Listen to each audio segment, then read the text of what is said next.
Do you want to give me a brief explanation as to the origins of the NPPL and why it happened? Well, the NPPL came around because basically promoters were running all the events with the idea of making a tremendous amount of money, but not really the idea of preparing a quality event for the teams. Mm-hmm. So the teams came together and formed their own organization. It's a corporation, a cooperative corporation, and each team member basically owns part of the stock as long as they come to 3 events per year, and then 2 every following year. And there's a board of directors and a number of committees that work out all the problems. And the reason it works is because it's the team's responsibility to make the events work. You used to have a promoter to blame or someone else to blame. Nowadays, it's just us, and we work very hard to try to make it work. So they're responsible for the quality of the refereeing? They're totally responsible. In fact, the top teams do referee the events, and your reputation is really on the line when you referee. If you don't do a good job. How often would a team ref in a season? The team will probably ref once every other year in the season. We're getting so many. We started out with approximately 18 teams the first year. By next year, we should have close to 35 to 40 teams. Every team has to take their turn, but it'll probably be on an alternate year type situation. Although the better teams that have gained reputation for excellence in reffing, certainly, if they're willing to ref, can probably ref more often. Any international aspirations for the NPPL? We welcome international aspirations. As far as we're concerned, any team who comes here and competes in 3 of the events, from wherever they are, will become an NPPL member. And we would like to see it growing further than just the states and the NPPL being formed in other countries. I think eventually it will. It may not be called the NPPL, maybe another organization, but we hope they take what we have to offer. Well, I notice there's a Japanese team here, and I mean they're not playing particularly well, but they're certainly enjoying themselves. That's something to be encouraged, isn't it? Yes. We've done everything we can to help them. They're learning. I mean, they're brand new at the sport, and but they're having a good time. Well, 2 of them went up in the rocket last night, twice. So it shows something about the sort of fun they're having. Obviously, you must be pleased by the number of teams that have turned up to this particular tournament. Oh yeah, we're pleased, but we're not real surprised either, because all year long we've been offering superior events to anything else that's out there. The biggest thing the teams want is good reffing, fair fields. I mean, those are your first 2 major concerns. If you cover those bases, then you can grow and provide an excellent event with food and tent and all those things. But if you don't have the basics, which are basically your referees and your good fields, the event can't be successful. We've been able to successfully provide excellent reffing and good fields, and that's the trick. Do you think the next step is to involve spectators in some way? Well, it was done very well by Rennick Miller in Chicago. He put up a very large netted area, and spectators could watch the finals field basically from benches, and it went over great. I mean, you could see the whole field, and the netting protects the eyes, added the extra safety that we needed so that we could get the spectators to come in close and really get a good look at it. And next year we hope to expand on this, and make it even more spectator friendly. Yeah. And television? Television's here. I mean, we've just this year we've been on television. We did a thing down here in Orlando at the MGM Studios with Fred Schultz. It's not a NPPL per se, but it's NPPL members. ESPN's very interested. We think we're right on the verge of television. We're certainly doing everything we can to encourage that. Well, I guess onto the team topic. I guess what would you consider to be the most, how should a team actually get started? And what sort of requirements does it need from its players and from its equipment? Well, the first thing, the most important thing, the team has to have fun every weekend. Weekend in, weekend out. The biggest thing that breaks up a team or holds a team back is that the players aren't getting along. They're not a decent bunch of people who want to really have that fun every weekend. If you have internal fights or feuding, things like that, your long run chance of ever becoming an extremely successful team is somewhat limited. I'd say the equipment aspect goes on and on and on. It's a constant battle to keep the best equipment. It gives you the competitive edge. It does make a difference. It only makes that difference though probably at the top level where you're competing against another exceptionally good team. With relatively good equipment, a better team will usually win. So it definitely makes you to win your event against equal competition. The equipment makes the difference, but there's a lot more to playing the game than equipment. The thought, the strategy, the teamwork. The teamwork takes years to develop it, and you have to have almost an extended family when you're finished. I mean, the teams that are very successful are very friendly. They get along. They have a terrific time. And they keep building on each other's strengths and weaknesses. You have to admit your weaknesses. The worst thing in the world you can do is pretend you don't have any weaknesses and not admit them, especially from a captain's position. You have to set up. The captain should set up usually a leadership group. There's so much that has to be done within paintball. There's so much equipment that has to be handled. There's so many jobs to be done.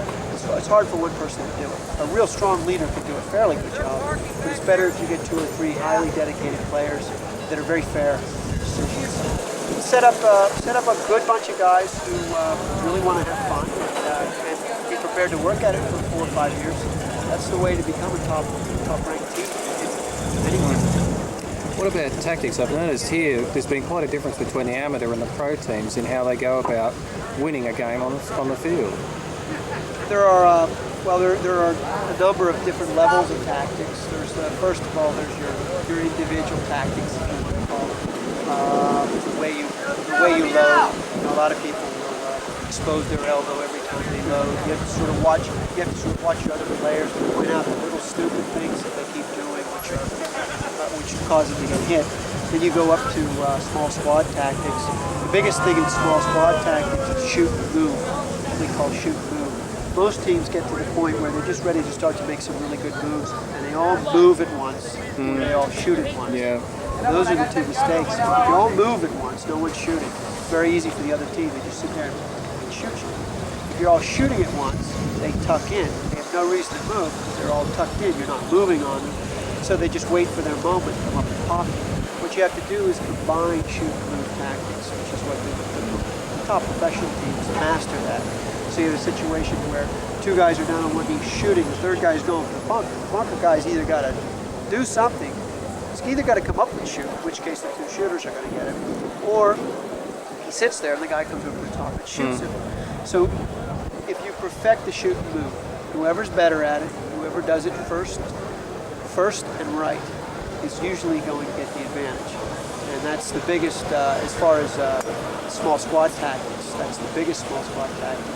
And then after that, you get into the sort of the synergy of the whole team, the right working with the left, back and forth, etc. And and making a total team strategy. And until you really perfect your shoot and move, it's difficult to perfect that team strategy. But there's a lot to it. It depends on the field, the thick, the thin, sweet spotting, aiming all the guns on a couple different spots across the field. Can I just change the battery here? You kick the bunker over on the left, and the 3 guns go to the left. You come up, take 2 quick shots. I mean, there are so many tactics, so many little tricks. Each player has their bag of tricks. But individual tactics are one thing. The bigger picture is the team tactics. Communication is the biggest aspect of that. It takes a long time to get such an exciting sport. Everybody's so into it. It takes a lot to gain the composure to communicate, to talk to each other and work out the problems. And just tell them, hey, the guy's 25 yards left, whatever. The biggest once you perfect your personal skills and you slowly start to work with your team tactics and your communication, then you have to put the whole package together. And it takes a lot of work. And that's the reason I keep emphasizing the solid group of people that you can practice with, that you enjoy yourself with, because it's the only way you're going to be able to put the work in that it takes. Is fitness a prerequisite? Not a prerequisite. We have probably know we have a woman on the team who's an extremely fit human being, but she is one of the top players in the world, certainly the best woman in the world, and better than 95% of the men out there. She's not the fastest person. She's an excellent communicator. She has perfected the other levels of the sport, the crawling. She's such a small target. She's hard to hit. So you have to have your certain number of fit people. But mental fitness, I think, is at this point is more important than physical fitness. And I think the nature of this sport, I don't see that changing. You're going to have to, if you don't have it together upstairs, physical fitness is not going to get you. It's not going to get you what you're looking for in this sport. It's not like if you can take a super athlete who can just run fast and make him play paintball. There's too many other pieces to this puzzle. I expect it takes both the physical and the mental. Eventually, to win, teams are getting better and better. We'll take the combination of physical and mental. But right now, you can play this. You don't have to be the most fit person in the world to play on a top team. But a top team has to have a certain number of fit people to take those far bunkers, to jump over, the ditches and everything, and get into position faster than anybody else does, or at least at the same time. So it certainly takes a number of people that are physically fit. Is sponsorship important, do you think, for the growth of the sport and also for the continued, I guess, success of the team? Yeah, sponsorship is very important. The professional players, if you want to call them that, for that matter, many of the amateurs are starting to get solid sponsorship now. They're your most dedicated players. They dedicate their lives basically to paintball. I mean, it's all they think about, all they want to do. And they constantly develop the guns, develop the new systems, try to improve every aspect of the sport. And what we're really getting with the sponsorship is you're feeding that high end, which filters down all the way to manufacturers, all the way to the teams and aspirations of what they can achieve eventually. So the sponsorship is a real big deal for keeping the industry going. And I think it's the teams need the sponsorship if they're going to make all the events. Can you see paintball becoming like professional football or basketball, where players will end up making a living from the sport? Eventually, I think so. The sport has an appeal which I think reaches beyond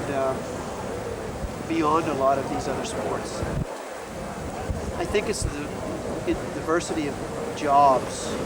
There's so many things that have to be done well on a 10-man team. The intelligent people. First of all, you need a strategic expert. You need somebody who's going to work out the strategies, of every aspect of where to move, how far we can take, etc. Then you have the physical people. They're going to have to jump the bunkers, way out. You have your communicators. They're going to have to work out the problems and communicate what's going on across the team.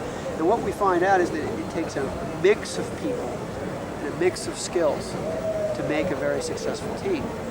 So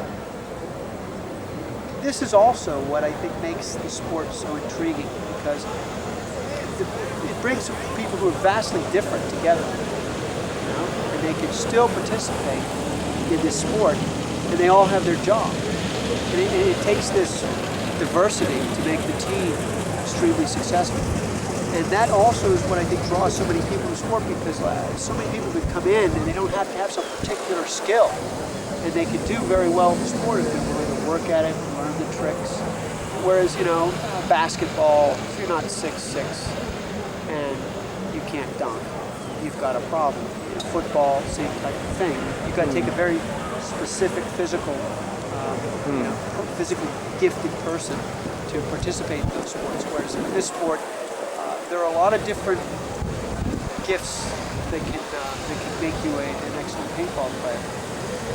Not just sizes, shapes, everything. So we have a larger diversity of player base, and I think that's also what will drive the sport to a very solid level of professionalism anyway. Finally, how do you think you're going to do tomorrow?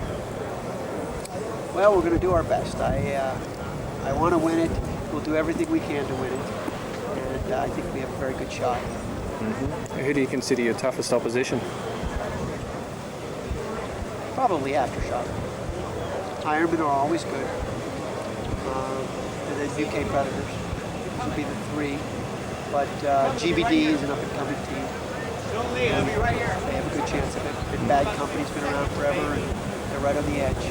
I'd say our toughest will be Aftershock, and next will be the Ironmen and UK Predators. Okay, thanks very much.